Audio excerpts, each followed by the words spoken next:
Bullies spill coffee on the shy girl's dress. What she did next made the principal applaud. Maya Rodriguez adjusted her oversized sweater as she walked through the doors of Jefferson High School for the third time this week.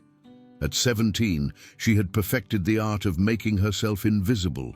Her small frame, barely 5'2", combined with her habit of keeping her dark hair pulled forward to partially hide her face, made her the kind of student teachers forgot to call on and classmates barely noticed. That's exactly how she preferred it. The hallways buzzed with the familiar chaos of teenage life, but Maya navigated through it like a ghost, clutching her worn backpack and keeping her eyes fixed on the polished linoleum floor. She had transferred to Jefferson 3 weeks ago when her mother's job relocated them to this small Ohio town, and Maya had no intention of making waves. She'd learned long ago that staying quiet and unnoticed was the safest way to survive high school. "Watch where you're going, freak!" A sharp voice cut through her thoughts as someone deliberately bumped into her shoulder, sending her stumbling sideways into a row of lockers. Maya's books scattered across the floor, and she immediately dropped to her knees to collect them, her cheeks burning with embarrassment. Standing above her was Brittany Walsh, Jefferson High's unofficial queen bee. Tall, blonde, and radiating the kind of confidence that came from never having to doubt your place in the social hierarchy, Brittany looked down at Maya with undisguised disgust. Flanking her were her two constant companions, Jessica Chen, a petite brunette whose sweet appearance masked a cruel streak, and Amanda Torres, whose athletic build and permanent scowl made her look like she was perpetually ready for a fight. "God, could you be any more pathetic?" Brittany continued, her voice carrying just loud enough for the gathering crowd of students to hear. "Crawling around on the floor like some kind of roach." Maya's hands trembled slightly as she reached for her history textbook, but she forced herself to remain calm.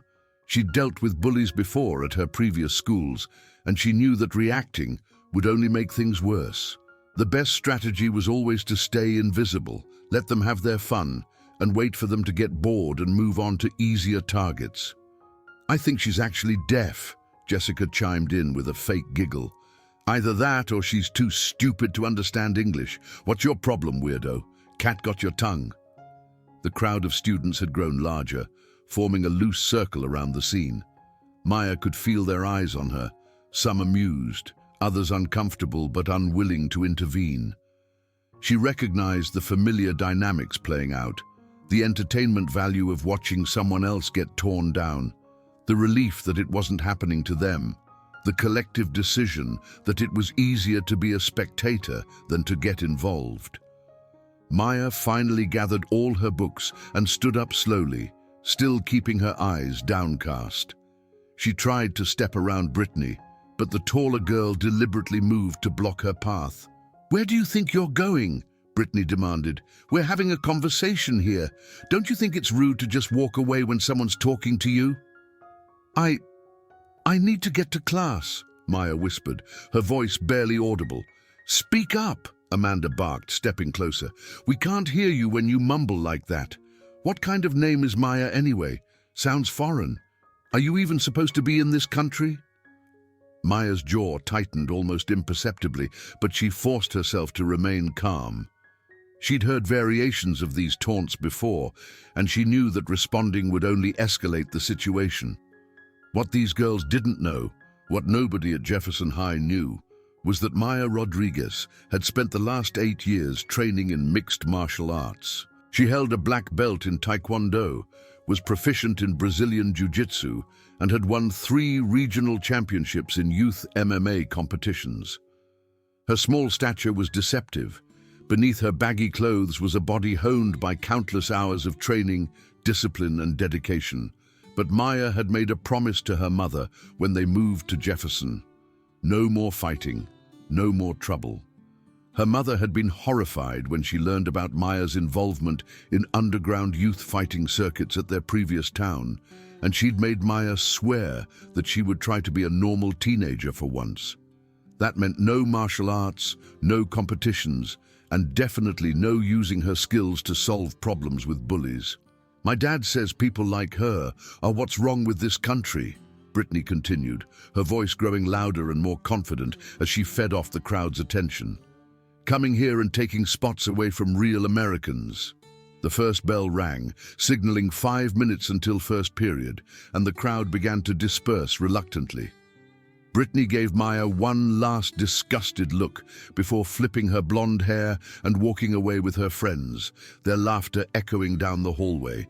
Maya stood there for a moment, breathing deeply and fighting the urge to show these girls exactly what she was capable of. Instead, she adjusted her backpack and headed toward her first period English class, trying to ignore the whispers and stares that followed her. The morning passed in a blur of awkward introductions and sideways glances. Maya had grown used to being the new kid, but Jefferson High felt different somehow. The school was smaller than her previous ones, which meant there were fewer places to hide and fewer faces to blend into.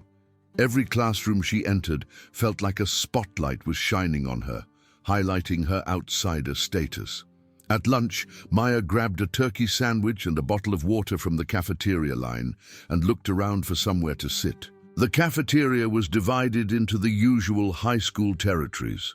The popular kids commanded the tables near the windows, the athletes occupied the center of the room, the theater kids had claimed a corner near the stage, and various other cliques had staked out their respective territories. Maya spotted an empty table near the back of the room and made her way over, hoping to eat in peace. She'd barely taken her first bite when Brittany's voice rang out across the cafeteria. "Oh my God, guys, look! The weird new girl is eating all by herself. How sad is that?" Maya kept her eyes on her sandwich, chewing mechanically as she felt the attention of half the cafeteria shift to her table. She could hear chairs scraping as Brittany and her friends got up from their prime real estate near the windows. "Hey, Maya!" Brittany called out in a fake friendly voice as she approached. "We felt so bad seeing you sitting here all alone. Mind if we join you?" Without waiting for an answer, Brittany slid into the seat across from Maya, while Jessica and Amanda flanked her on either side. Maya's grip tightened on her sandwich, but she continued eating, hoping they would get bored and leave. "You know, I've been thinking about our conversation this morning," Brittany continued, her voice dripping with false concern. "I realized I might have come across as unfriendly, and that's not who I am at all. I'm actually super welcoming to new students," Jessica giggled. "Brittany's like the nicest person ever. She was just worried about you this morning because you seemed so lost." "Exactly," Amanda chimed in. "We want to help you fit in here at Jefferson, but first we need to talk about your presentation." Maya finally looked up, meeting Brittany's eyes for the first time since the morning encounter. The blonde girl's smile was razor-sharp, and Maya could see the calculation behind her seemingly friendly demeanor.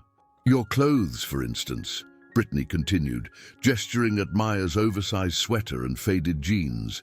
"I mean, I get that you're probably trying to hide your body because you're insecure, but you're just making yourself look even weirder. And that hair, when's the last time you actually styled it?" "Maybe she doesn't know how," Jessica suggested with mock sympathy. "Different cultures have different beauty standards, right?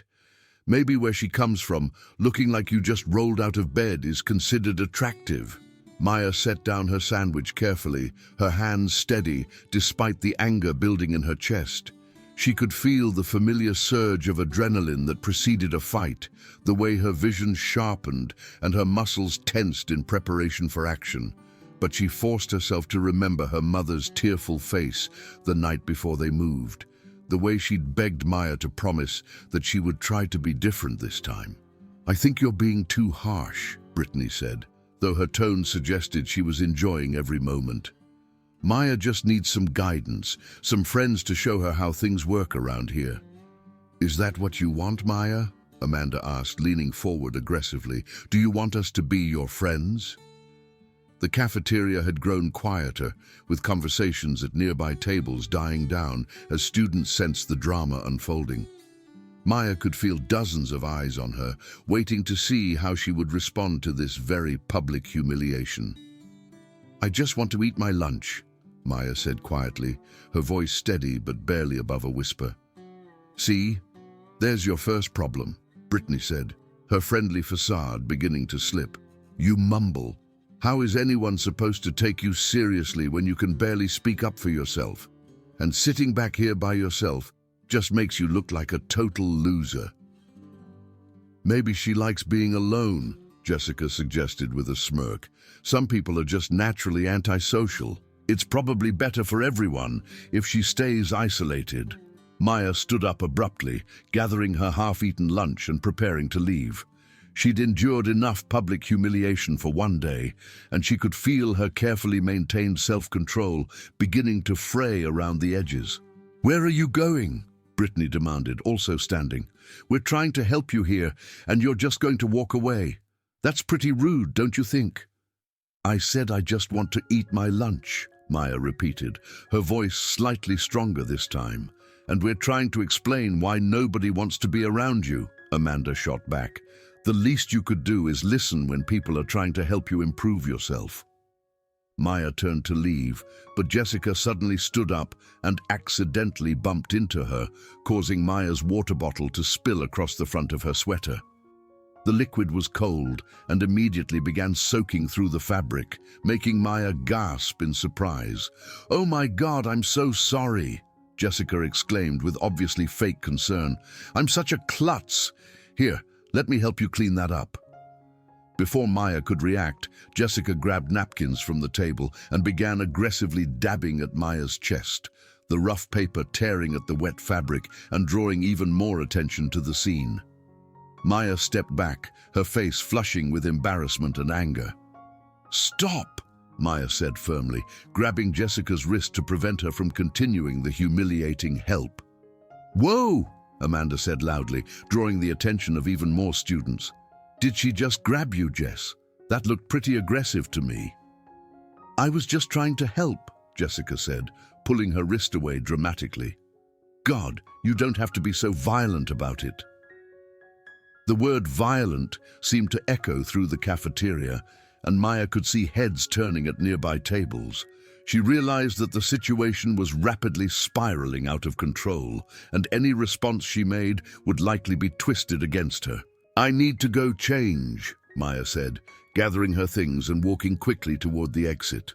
"That's right, run away," Brittany called after her loudly enough for half the cafeteria to hear. "Just like you did this morning. No wonder you don't have any friends." Maya pushed through the cafeteria doors and headed for the nearest bathroom, her wet sweater clinging uncomfortably to her skin and her cheeks burning with humiliation. She locked herself in a stall and took several deep breaths, fighting back tears of frustration and rage. She could have ended that confrontation in about 30 seconds, she knew. A few well-placed strikes would have left all three girls on the floor, and the humiliation would have been theirs instead of hers. But she'd made a promise, and keeping that promise meant enduring whatever these girls decided to dish out. The afternoon brought more of the same treatment, though more subtle. Whispered comments as she passed in the hallways, deliberate shoulder checks when teachers weren't looking, and the constant feeling of being watched and judged.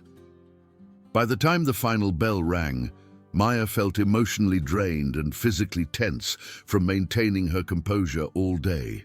She was walking toward her locker when she heard Brittany's voice behind her again. "Maya, wait up!" Maya turned to see all three girls approaching, their expressions difficult to read. For a moment, she wondered if they might actually be planning to apologize for the day's events. "We wanted to talk to you about what happened at lunch," Brittany said, her tone more serious than before. "I think there might have been some misunderstandings." Maya waited, saying nothing, but hoping that maybe the situation could be resolved peacefully. "The thing is," Jessica continued, "you really embarrassed us back there. Grabbing my wrist like that, acting all aggressive. People saw that, and now they think we were picking on you when we were just trying to be friendly." So we need you to set the record straight," Amanda added, stepping closer. "Tell people that we were trying to help you, and you overreacted." Maya stared at them in disbelief. Even now, they were trying to twist the situation to make themselves look like the victims. "I don't want any trouble," Maya said carefully. "I just want to go to class and mind my own business." "But you already caused trouble," Brittany snapped, her friendly mask finally dropping completely. "You made us look bad in front of the whole cafeteria, so now you need to fix it." "Or what?" Maya asked, the question slipping out before she could stop herself. The three girls exchanged glances, and Maya could see something shift in their expressions. The pretense of friendliness evaporated entirely, replaced by open hostility. "Or we make your life here a living hell," Brittany said quietly, her voice carrying a cold certainty that made Maya's skin crawl. "Trust me, we know how to make unwanted people disappear from this school. Ask around. There have been others who thought they could just ignore us and do their own thing. It didn't work out well for them." Maya felt a familiar calm settling over her, the same focused clarity she experienced in the ring before a fight. These girls had no idea what they were threatening, no concept of what she was capable of when pushed too far. But she also knew that her mother would be devastated if she got expelled from another school, especially this soon after their move. Maya had already put her family through enough stress and upheaval. She couldn't let her own pride destroy the fresh start her mother was trying to build for them. "Fine," Maya said quietly. "I'll tell people it was a misunderstanding." Brittany smiled, but there was no warmth in it. "Good. I'm glad we understand each other. This could be the start of a beautiful friendship." The next few weeks fell into a predictable pattern. Maya would arrive at school, endure various forms of harassment and humiliation from Brittany's group, and then go home to lie to her mother about how well she was adjusting to Jefferson High. The bullying escalated gradually, carefully calculated to stay just below the radar of teachers and administrators. Her backpack would be accidentally knocked over, spilling her books and papers across the hallway floor. Her locker would be covered with sticky notes containing insulting messages that she had to peel off before anyone saw them. During gym class, she would find herself paired with Amanda for every activity, resulting in accidental elbows to the ribs and feet, stepping on her ankles. The psychological warfare was even more draining than the physical harassment. Brittany had a talent for timing her attacks for maximum humiliation, always when there was an audience, but never when authority figures were present. She would make cutting remarks about Maya's appearance, her accent, her family's economic status, and her social isolation, all delivered with a smile that could be interpreted as friendly by any adults who happened to overhear. Maya found herself becoming increasingly withdrawn, eating lunch in empty classrooms or the library, taking longer routes between classes to avoid high-traffic areas where confrontations were more likely. She threw herself into her schoolwork, partly as a distraction and partly because academic achievement was one of the few areas where she could still feel successful. Her grades were excellent, which unfortunately provided Brittany with new ammunition. Maya would be called a try-hard and accused of making everyone else look bad by actually doing the assigned reading and participating in class discussions. When she scored the highest grade on a particularly difficult chemistry test, Brittany made sure to loudly speculate about whether she had cheated, planting seeds of doubt about Maya's integrity among their classmates. The worst part was the isolation. Maya watched other students who witnessed the harassment look away uncomfortably, clearly recognizing what was happening, but unwilling to get involved. She understood their reasoning.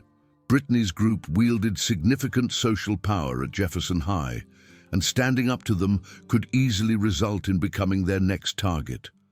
But understanding their motivations didn't make the loneliness any less painful.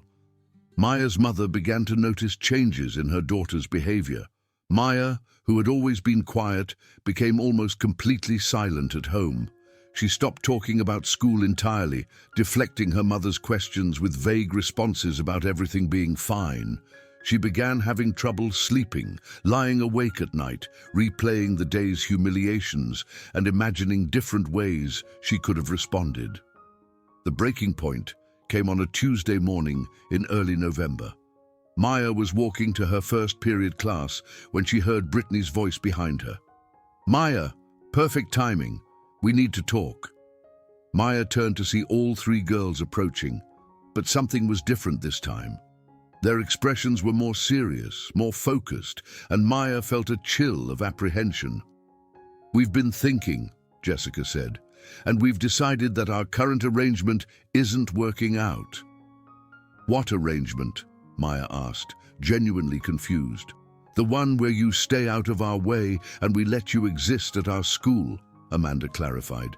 "The problem is, you're still here, still taking up space, still breathing our air, still making everyone uncomfortable with your weird foreign presence."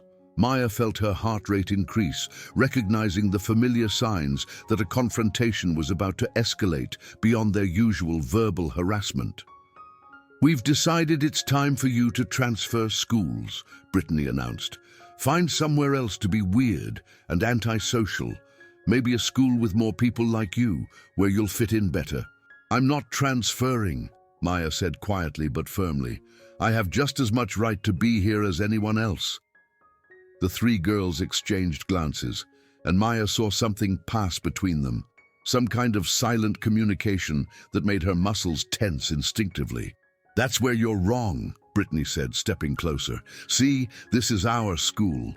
We've been here for 3 years. We know everyone. Everyone knows us.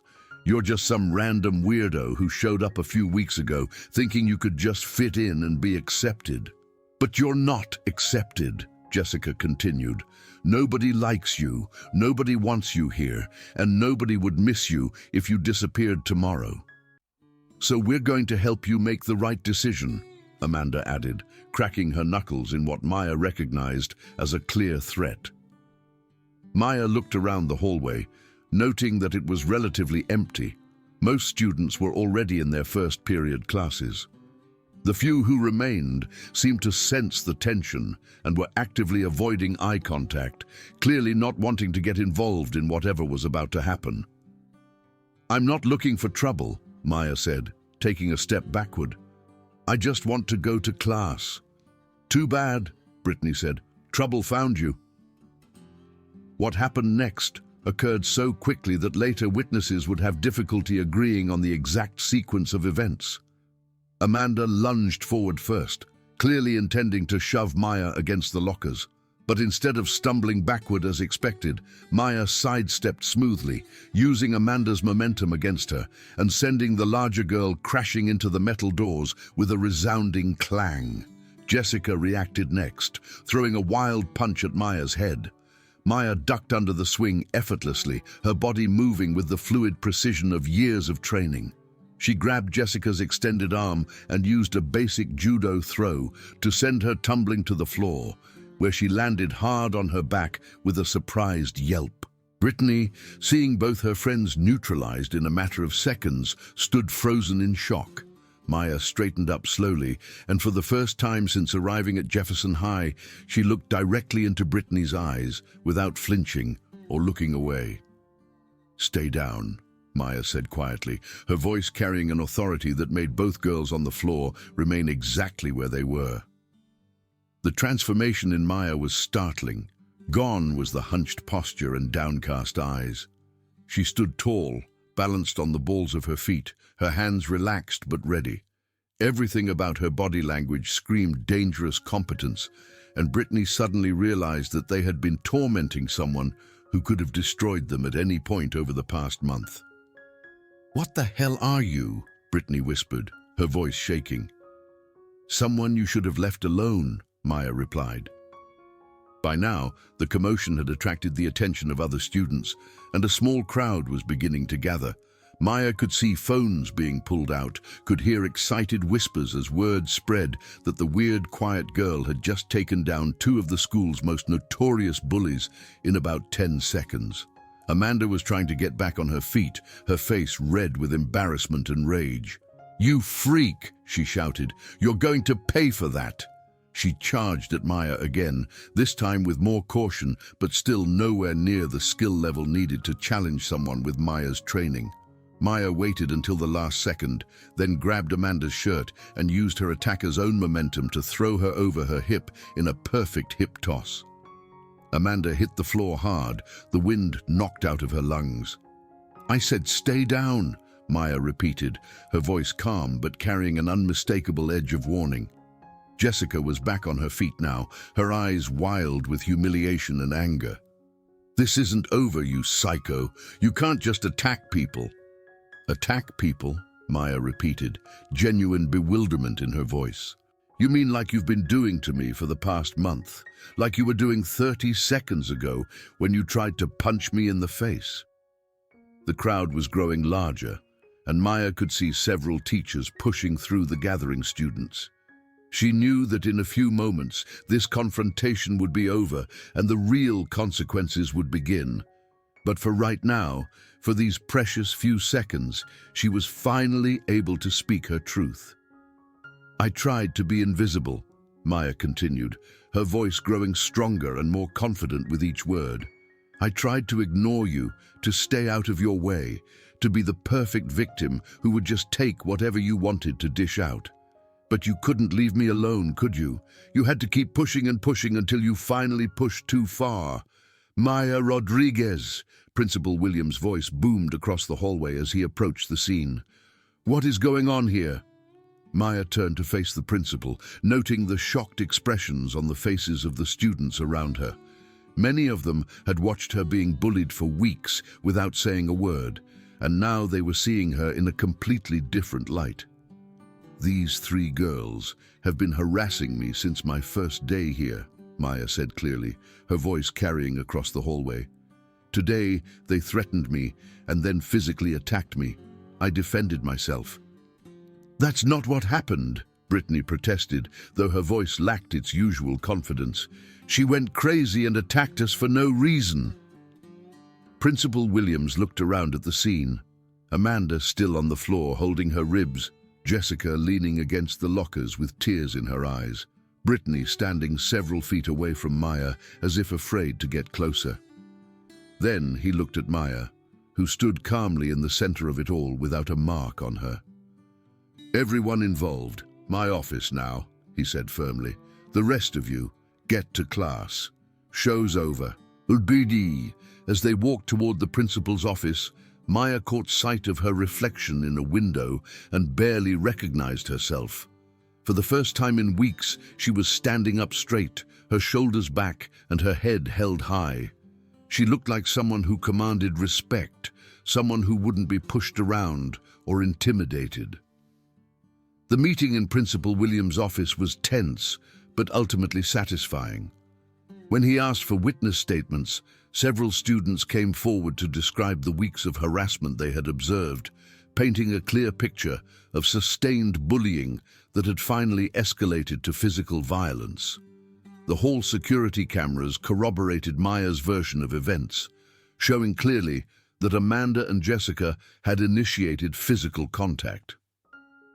"Miss Rodriguez," Principal Williams said after reviewing all the evidence, "while I can't condone violence as a solution to conflicts, it's clear that you were acting in self-defense against an unprovoked attack. However, I have to ask, where did you learn to fight like that?" Maya glanced at her mother, who had been called to the school and was sitting beside her with a mixture of pride and concern on her face. "I've been training in martial arts since I was 9, Maya admitted. "I have black belts in Taekwondo and Brazilian Jiu-Jitsu, and I've competed in regional MMA tournaments." Principal Williams whistled softly. "And you never thought to mention this when the bullying started?" "My mum made me promise to try being a normal teenager this time," Maya said quietly. "No fighting, no competitions, no using my skills to solve problems. I really tried to keep that promise." "Well," Principal Williams said, "I think we can all agree that sometimes circumstances force us to break promises in order to protect ourselves. Miss Walsh, Miss Chen, Miss Torres, You three are suspended for 3 days for harassment and initiating a physical altercation. When you return, you will stay away from Miss Rodriguez completely. Any further contact between you and her will result in expulsion. Do I make myself clear?" The 3 girls nodded silently, their earlier bravado completely deflated.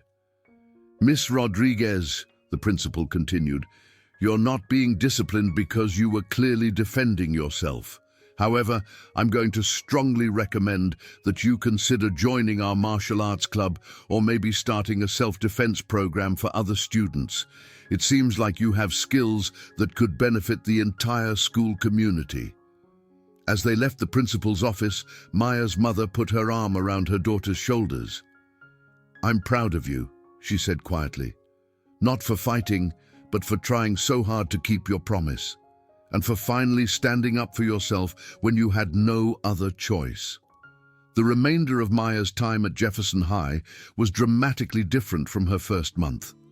Word of the confrontation spread quickly, but instead of making her more isolated, it earned her a level of respect she had never experienced before. Students who had previously ignored her began nodding in the hallways, and several approached her to share their own stories of being bullied by Brittany's group. Maya discovered that she wasn't the only student who had been targeted.